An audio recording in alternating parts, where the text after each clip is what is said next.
Bonjour, nous avons tous l'habitude de taper des mains et féliciter ceux qui font des bonnes actions.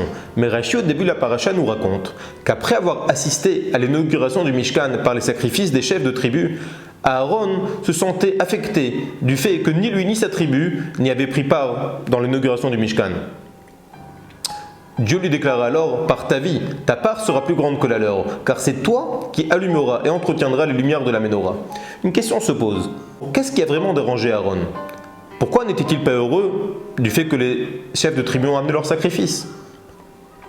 En réalité, Aaron ne les jalousait pas ni n'était en colère contre eux. Seulement, il partait d'un principe que chaque personne dans le monde avait une mission. Et la mission d'Aaron était de travailler dans le Mishkan. De ce fait, lorsqu'il vit que quelqu'un d'autre lui enleva l'inauguration du Mishkan, il eut l'impression qu'on lui retirait une partie de sa personnalité.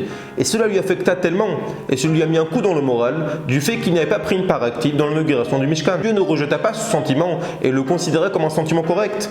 C'est bien qu'Aaron ne cherche pas à échapper à son rôle et qu'il cherche à être un partenaire actif. Et c'est bien qu'il se sente mal lorsqu'il n'est pas un partenaire actif. Par conséquent, Dieu le consola et lui dit: ta part sera plus grande que la leur. Tu es aussi un associé dans l'inauguration du Mishkan, car c'est toi qui inaugureras la Ménorah, qui est un partenariat bien plus profond. Nous pouvons apprendre de là un message très important.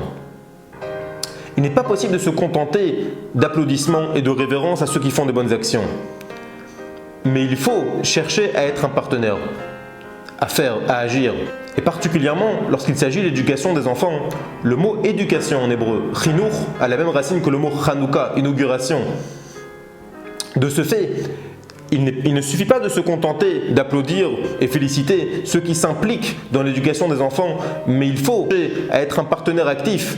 Et peu importe la tâche, qu'elle soit une grande ou petite, l'essentiel c'est d'être un partenaire. Et lorsque nous deviendrons tous des partenaires actifs dans l'éducation des enfants, nous serons tous privilégiés d'être associés dans l'inauguration du 3e temple à Jérusalem.